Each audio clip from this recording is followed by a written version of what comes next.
you that even in the midst of this chaos and in the midst of this storm, that you are good. I want to thank you because this is not the first storm you've seen us through, and this won't be the last. And even in this time of uncertainty and of chaos and of turmoil, we know that because of you, we don't need to fear. Because of you, we can rest in your unchanging goodness and in your power.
For joining us. So glad you're with us today. Thanks again to my family for helping to lead us in worship during this era, and for Jonathan and Kyle back on tech, as well, the unsung heroes of this era in the life of our church. So thank you guys for your partnership.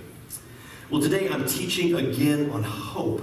We're doing a little 2-week-long mini-series here tonight called Carriers of Hope, because like we talked about last week, fear and discouragement, hopelessness, this stuff is contagious, and it's running rampant in our culture right now. It's even more contagious than the coronavirus. It seems to be everywhere, and it has infected us, and in fact, many of us, even we said, are carriers of the kind of fear and hopelessness that's sweeping through our country these days. All they have to do is turn on the TV or flip through social media, start reading news articles, and it's easy to get overrun by this kind of hopelessness and fear. You can feel the anxiety sort of rising up as you're reading, as you're scrolling through. And like we talked about last week, while fear is contagious, so is hope. And like we talked about, God's plan has always been to fill you and me, to fill his people up with his peace and with his presence, that we would be carriers of hope to a world that desperately needs Jesus. And man, could our world use some hope right now? Listen to a few of these verses that we've been kind of talking about. 1 Peter 1:3-4 puts it this way: Praise be to the God and the Father of our Lord Jesus Christ. Listen to this. In his great mercy, he has given us new birth into a living hope through the resurrection of Jesus Christ from the dead, and into an inheritance that can never perish, spoil, or fade. This inheritance is kept in heaven for you. It is secure. It is there. We have a hope, a living hope. 1 Peter says. Or the next one, I like this, I love this one too. Romans 15 puts it this way: May the God of all hope fill you with all joy and peace as you trust in him, so that you can overflow with hope by the power of his Spirit. love a couple things about these, right? Like I love it's saying that not only does God have hope, but He is the God of all hope, right? He is the originator. He is the most hopeful being in the world, if you will. Hope comes from God. May the God of all hope, may He fill you with His joy and His peace so that you can overflow with hope by the power of His Spirit. And I love the picture there. Right? It's a picture of a contagious kind of hope that comes from the Lord, the source of hope Himself, and overflows in our lives to those around us. Hope is contagious, and it's the way we are meant to live as followers of Jesus. We ought to be more hopeful than anyone else around us and infect them with it, because the God of all hope is with us. He is in us. He is for us here today. It's how we're meant to live, not in despair, but with hope. I was thinking about hope this week and reminded of a story I heard a few years ago about a retired school teacher who was going to volunteer in a hospital, a large hospital nearby, to start visiting and teaching young children while they're there. And one day her telephone rang and she received her first assignment as a new volunteer. On the other end of the phone was the classroom teacher of a young boy who had been hospitalized and needed tutoring during his stay in the hospital.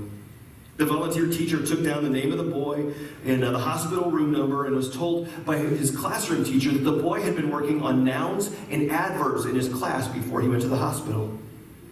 Well, it didn't take long for the visiting teacher to get outside and head down to the local hospital, and it wasn't until she got there that she realized while she was prepared to teach, she may not be prepared for what she was about to experience. As she walked closer and closer to this boy's room, she realized she was in the hospital's burn unit.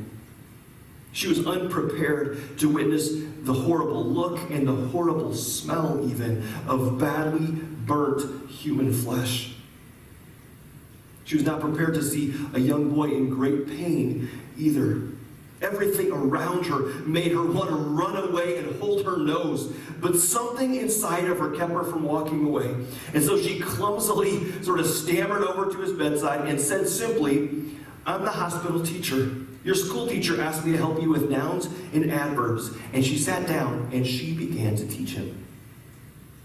The next morning when she came in to work with the boy again, a nurse from the burn unit rushed over and asked her, "What did you do to that boy?" And the teacher instantly began to apologize, saying, "I'm so sorry." But before she could finish, the nurse interrupted her and said, No, you don't understand.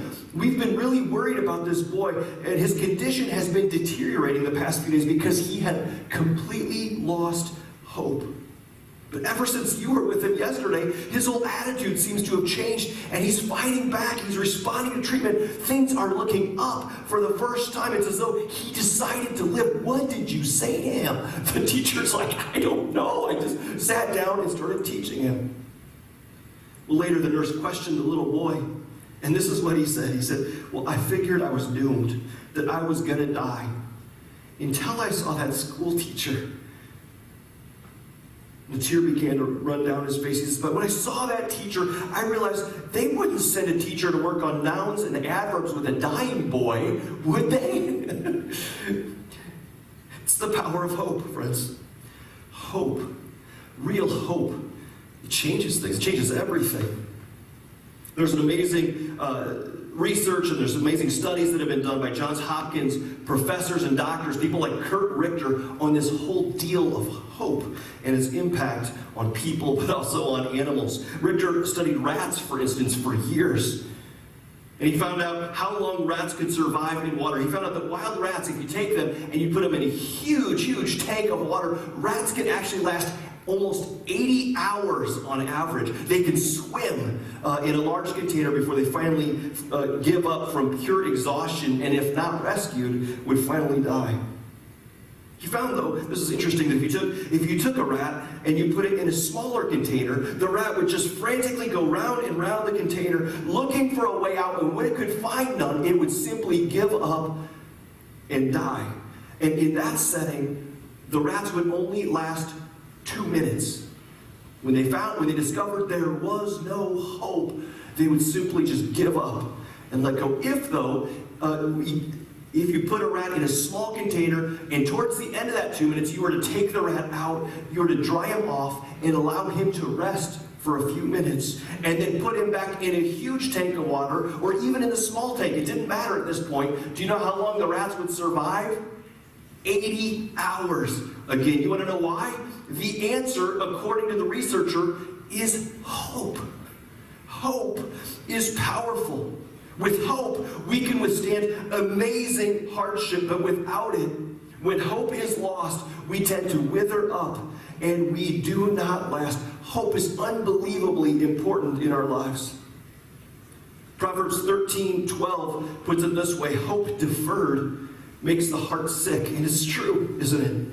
Hope deferred makes the heart sick, makes us shrink back in fear, makes us shrivel up from the inside. Somebody once said you can go 40 days without food. You can live 3 days without water. You can live 8 minutes without air, but you can't go a single second without hope. I was reminded this week about how easy it is for us to lose hope, to get discouraged, to get disillusioned, isn't it? I mean, it seems like life has a way of beating hope out of us, and especially now. I mean, some of us are merely inconvenienced by this COVID-19 pandemic. Some of us are just working from home now. We're homeschooling our children. It might be a little draining, maybe a lot draining. It might be annoying at times. And there's longer lines at Walmart or the grocery store as we're being staged outside and only certain numbers of people are allowed in at a time. Or it's a little annoying when we we finally get in there to go shopping and some of our supplies, some of the things we want are not in stock. It's a little bit annoying. But for some people, it's a really big deal. This is a huge deal. Some of us have family members or friends who have tested positive for the coronavirus, and we're scared for them. We wonder, is there hope? Some of us have lost jobs or lost hours in this era, and we have no idea how we're going to be able to pay the bills this month, or how we're supposed to get another job, and we're not even supposed to leave our house. And we wonder, is there hope? Or am I just toast?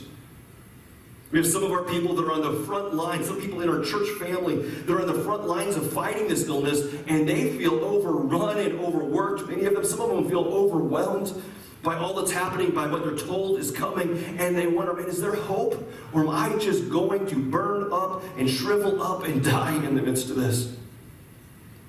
Some of us have watched thousands and thousands of dollars of our retirement savings just evaporate in the last few weeks and then reappear and evaporate again all over the place.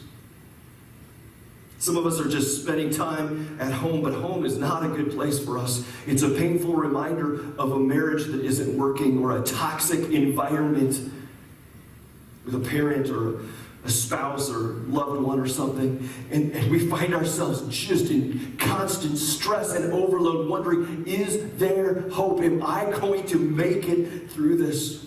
For some of us, we're just locked in with an aching loneliness in our soul. And you're wondering, is there any hope? Well, if you're struggling with those kinds of things, friends, if you're struggling and feeling fearful or anxious or hopeless, or if you've ever struggled with them, then I think you're in the right place today. Because we're going to look at a passage that speaks right from God's book, that speaks directly to this stuff and directly to our lives about hope. There's nothing like the power of God's word to breathe hope into our souls again. It's from Isaiah 40. If you got your Bibles, pull them out. We're going to read through it. I'm just going to kind of pick it apart this week. I'm going to read through it all to begin with, and then we're going to walk through it a little bit at a time. Isaiah 40, starting verse 28, says, "Do you not know? Have you not heard? The Lord is the everlasting God, the creator of the ends of the earth. He will not grow tired or weary, and his understanding no one can fathom. He gives strength to the weary, and he increases the power of the weak. Even youths grow tired and weary, and young men stumble and fall. But those who hope in the Lord will renew their strength. They will soar on wings like eagles. They will run and not grow weary. They will walk and not be faint." Let me just start. I'm going to, like I said, just go a piece at a time. I'm going to start with verse 30, kind of the pivotal verse in this passage that says this: "Even youths grow tired and weary, and young men stumble and fall. But those who hope in the Lord will renew their strength." I wonder if any of us could use some renewed strength right now. kind of the pivotal verse because it paints a picture of kind of two different approaches to life and two different approaches even to hope. One is based on our strength, and it's epitomized by kids and youth, right? Who seemingly have unbounding, unending energy. If you've ever been around like 2 and 3 and 4 and 5-year-olds, you've probably seen this energy firsthand. I mean, I can remember dozens of times with our own kids, but also at other people's houses, right? With their kids at birthday parties or church get-togethers or whatever, where you're seeing these youngsters and they have unbelievable, they're running around, they're climbing up trees or sometimes bookshelves, sometimes they're climbing up parents or other adults, right? They're running around in circles, just going crazy. Maybe they're playing tag or soccer or football or whatever, and they just keep going and going. It's like the Energizer Bunny, and before long, their parents or their grandparents, sometimes just an adult in general, almost always will say one thing. They'll look at those kids and they'll say, man, if only I had that kind of energy, right? If only, man, imagine what I could do if I had that kind of strength. But God reminds us that human energy and human strength comes to an end. If you're putting your hope in your own power, in your own wisdom, in your own strength, then there are going to be days, there are going to be a lot of days when you feel hopeless, when you're on E and you're not sure how you're going to get stuff done. Even youths grow tired and weary, he says. I remember being a kid back in middle school, and I got a job doing detasseling. I don't know if any of you have ever done that before, but you basically get up in the middle of the night, you get on a big school bus, they drive you out into the middle of nowhere and drop you off in a field. You end up getting on a machine, and they start driving slowly through the field, and your job is to take off the tops off of corn plates, where one day tassels will exist. Now, it's typically super hot. It only lasts for maybe a month or so, and so they're really long days. You're working a lot. You get corn pollen all over your body. I mean, it's dirty, it's messy, it's exhausting. You're out in the sun and exposure, there's not much wind, it's hot. And I can remember being so tired after the test. I remember one day in particular, I came home to our house. I walked in, I made it about 10 steps into our house, just made it into the edge of our living room. I fell down on the floor and I fell asleep there for hours. I was exhausted. Even youths grow tired and weary. The strength of men fails. And in all honesty, I think that's what we're experiencing some today. When everything is going great in our lives, it's easy to think, I got this. I'm strong enough. I'm smart enough. I'm competent enough. I control my own destiny. I have hope because I can take care of things. But then the coronavirus hits, or the country shuts down, or work dries up, and I'm handed a pink slip. Or maybe you're in the healthcare industries and it's the opposite, and suddenly you're working all the time with no end in sight, and you're a little scared that you're going to come down with the coronavirus. Or maybe one day you walk in to your house and your spouse walks out. Could be anything. But there are moments when suddenly we realize the strength of men fails, and we find ourselves exhausted, tired, and weary, and wondering how in the world we are going to get through things. These are the moments when sort of the curtains get pulled back and we realize we are not as strong as we thought we were. We are not as in control as we have imagined ourselves to be. Even youth grow tired and weary, and young men stumble and fall. But those who hope in the Lord will renew their strength. See the contrast here? Right? I mean, this whole passage starts talking about God's strength. How strong is God? How smart is God? You think he can handle what's going on? The implied answer is, yeah. Listen to this. Verse 28, we'll go back to the beginning and look at this. Let's try that again. There it is. It says, do you not know? Have you not heard? The Lord is the everlasting God. He's the creator of the ends of the earth. He will not grow tired or weary, and his understanding no one can fathom. It's beyond comprehension. He is the one that gives strength to the weary. He is the one that increases the power of the weak. Youth's energy and strength, They grow tired and weary, and young men stumble and fall. But those who hope in the Lord will have their strength renewed. They will renew their strength. This passage starts out reminding us of God's vastness. It's a picture of a God who is everlasting. He's bigger than time. He has existed forever, and he will exist forever. Don't think about that too much. It'll make your brain explode, right? He's the creator. There's nothing that exists that didn't find its origin in him. He's the creator. He's the genesis, the designer, the originator, right? His strength, it says, is limitless. He will not grow tired or weary. Why? Because his strength is unending. It lasts forever. And it says his understanding is infinite. It's beyond our comprehension. It's unfathomable.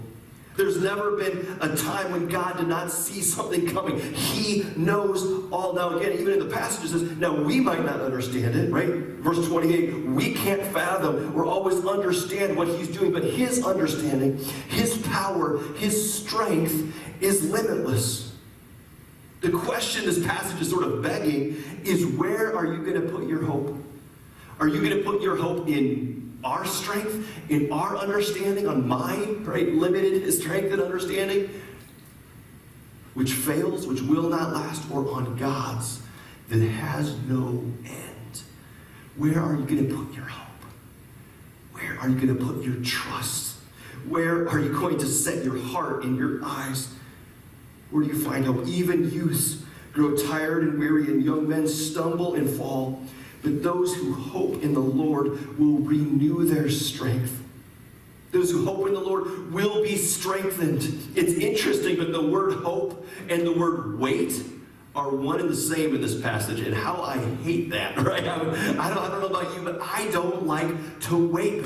It's interesting. Some translations use one word, some another. Hoping in the Lord and waiting on the Lord are the same thing. And that's kind of where we find ourselves at these days, isn't it? Waiting. I mean, can you make the coronavirus go away? No, not more than staying at home. Can you heal those that are sick? Can you make the economy bounce back and make your workplace reopen? No. Our strength is limited. Sometimes we stumble. Sometimes we fall. Sometimes we're just done. We're exhausted. And I think the first step towards renewing our strength, the first step towards finding hope again, the first step out of anxiety is to admit that we are not strong enough, that our strength fails. We're relatively small people. We're relatively powerless people. And the first step, sort of maybe towards admitting towards finding hope again, is to admit it, to realize that we can't control our way out of everything, to realize that we are relatively powerless. And just like in a 12-step program based on biblical principles, I might add, we need to take the first step and admit it, and then turn our hearts and our minds and our lives to the Lord and cry out, God, you are the one we need. You are the one in whom we place our hope. God, we need you to intervene. We need you to protect and heal and provide for us and for our families.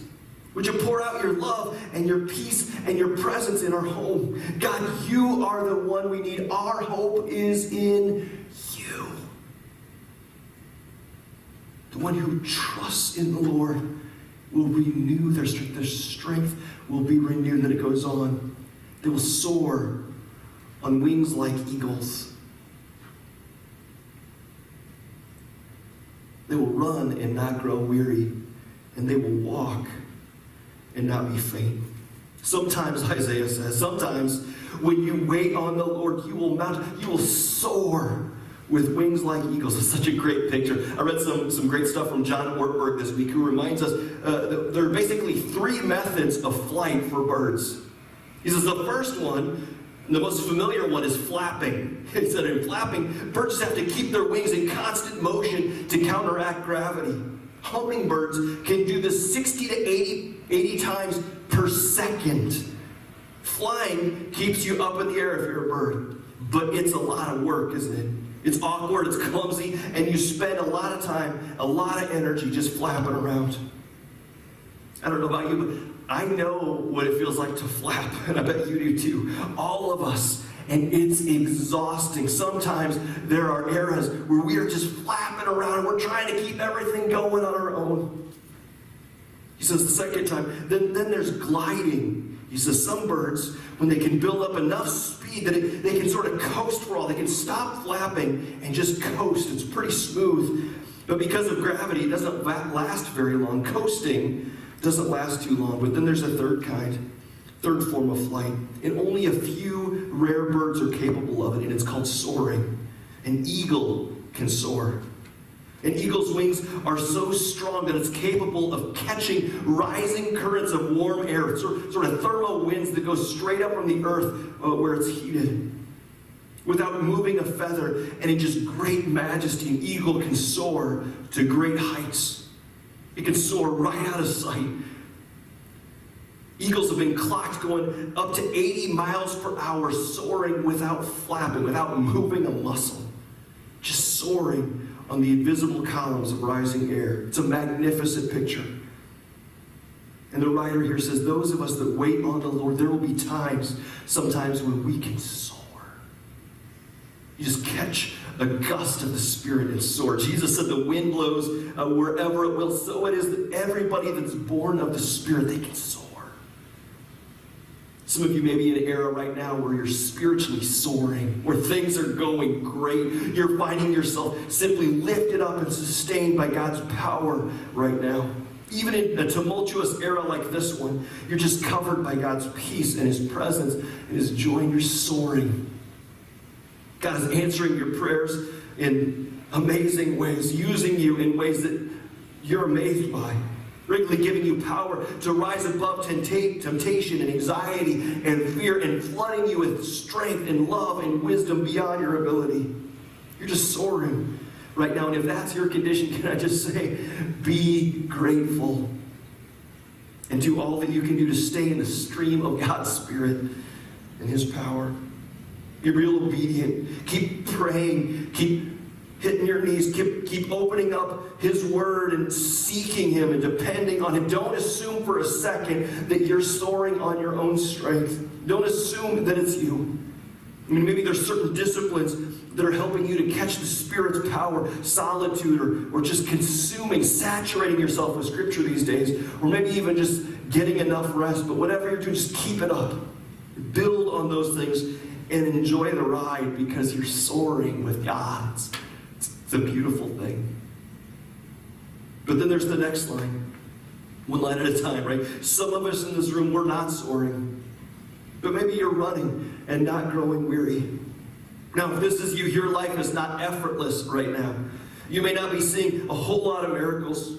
Maybe from time to time you find yourself flapping every once in a while. But with determination, you know you're going to keep running the race. You're staying on course.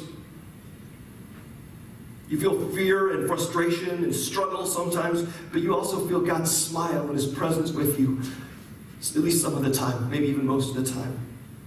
And if that's you, you just need to know, just keep running, right? Just keep faithfully obeying and following and serving and loving and praying and giving of yourself. Don't try to fake it. Don't compare yourself with others right now. Your time will come to soar.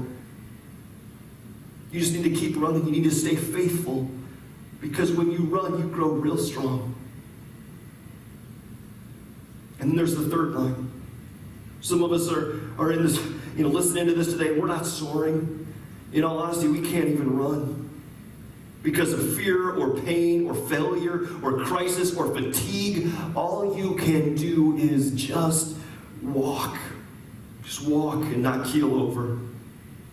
Some of us in this room, all we can do is say, God, I'm hanging on by a thread. I don't seem real fruitful these days. I don't seem or feel very productive. I don't feel very triumphant. I mean, maybe I've been hurt or wounded. Maybe I've suffered loss, or I'm confused, or I'm in pain, or I'm just tired, or whatever. But God, I won't let go. I'll keep following you. I'll keep obeying you to the best of my ability. I'll keep clinging to you and just keep walking.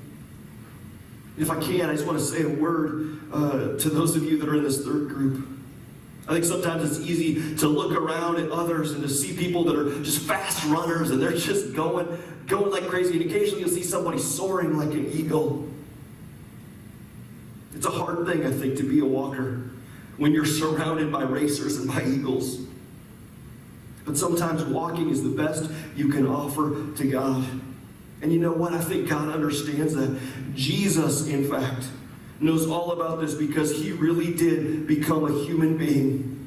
He knows all about our condition. Jesus soared sometimes, and we could read about it. John Ortberg, again, going back to him, he reminds us of some of these things. He goes, man, imagine Jesus on the day on the Mount of Transfiguration when literally his body became physically radiant in the presence of God. It just lit up. I think he soared that day when his disciples could see him. They're like, Lord, it's good for us to be here, right? Let's put up tents and stay forever. They got to see a glimpse of who he really is. I think on that day he soared. And Ortberg reminds us, he goes, man, I think when Jesus is standing beside Lazarus' tomb that day, and he saw, he spoke, and somebody that had been dead for days got up, had life in them again, and walked out and was reconciled to his family. He's like, I think Jesus soared that day, but he didn't always soar. There were some times when he faced some pretty humongous obstacles, and I think he just kept running. When he wept over Jerusalem, over their defiance, when he was frustrated because his disciples were just so slow and so slow to believe. When he faced the opposition of religious leaders, the people that should have been the first ones to follow him, but instead they hated him and plotted how to kill him. They fought him every step of the way. I think there were times like that he just kept running. He just ran. He didn't turn aside from the course, even when it went uphill. He just kept plugging away. He just kept running.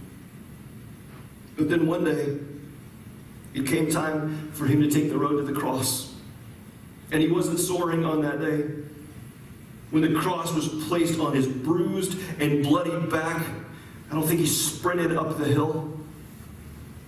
He was a young man, but that day he stumbled and he fell. The creator of the universe, his knees buckled, his back bent, and he stumbled and he fell. And then he just got up and he kept walking. All he could do was just walk some more. Sometimes walking is all you can do, friends. But in those times, walking is enough. Those who hope in the Lord will renew their strength. This week we celebrate and we remember the first Easter. We remember the events that led up to it. We remember the cross, the suffering of Jesus, who willingly took on our sin and paid the price that we deserved by dying in our place. He walked to the cross. And then he died. And he was placed in a tomb. But on the third day, and this week we celebrate and we remember on the third day, his strength was renewed and he soared on wings like eagles. He ran and did not grow weary, and he walked and did not faint. Ron Hutchcraft reminds us, he says this, he says, hope was born in a manger, it was purchased on a cross, but it was guaranteed at an empty tomb. And this week we remember that we follow the God of all hope.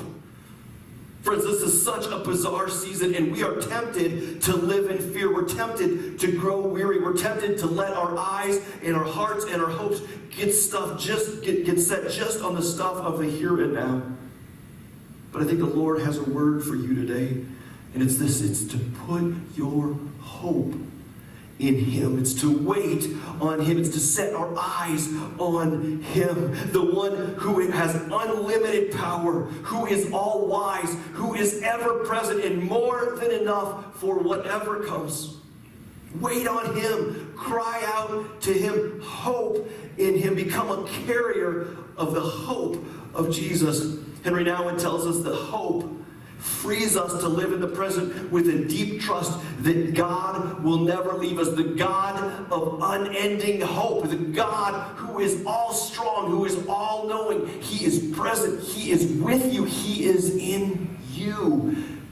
Therefore, we have hope. Even youths grow tired and weary, and young men stumble and fall. But those who hope in the Lord will renew their strength. They will soar on wings like eagles. They will run and not grow weary. They will walk and not be faint. Friends, let's step into God's hope this week. Let's set our hope fully on Him. Let's draw near to Him. Let's become carriers of hope this week. Let's close in prayer. Father, that's our cry. Lord, I thank you that you are indeed the God of all hope. We thank you for your great love, your presence. We thank you for Jesus and his life, his death on the cross for our sins, but also his resurrection that guarantees the hope that there is nothing too big for you. There is nothing too strong that you can't handle. And so, God, we come in the middle of our own lives, in the middle of our own crises, whatever it may be, whether it be health-related or finance-related or job-related or relationship-related. Lord, we come and we bring those things to you. And we cry out, God, we need you. You are the strong one. We are the weak ones. You are the one that is in charge, and we are not. And so we say, God, would you come and have your way? We place our hope in you, and we wait on you. So come, Lord Jesus. Come and have your way. We love you and we need you. We just open our lives up. We just lay our lives before you. And just say, come and have your way, Lord, in Jesus' name. Amen.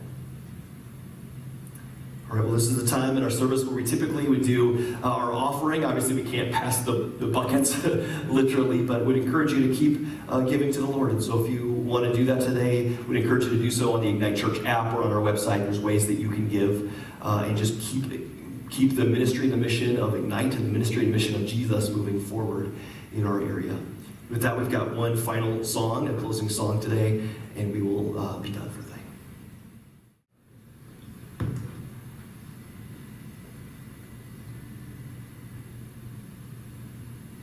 All right, we've got one more song kind of as a closer today. It's called Open Up Our Eyes, and just going to encourage you to sing that with us.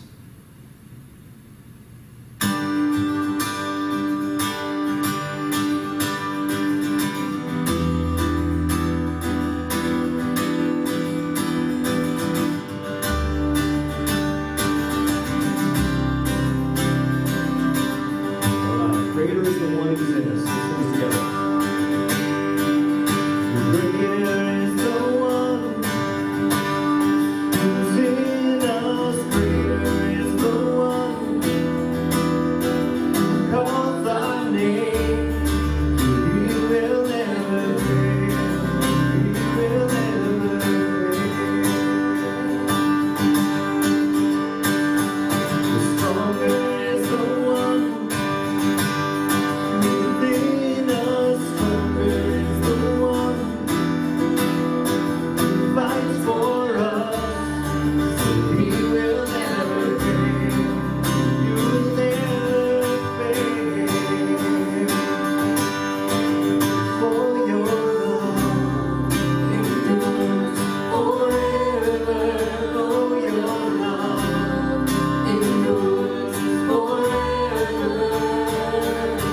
love. Endurance is forever. Open up our eyes, surround us with your light, your love. Endurance is forever. Our God is fighting for us always. Our God is fighting for us all. Our God is fighting for us always. We are not alone. We are not alone. We're not alone. We are not alone. We are not alone.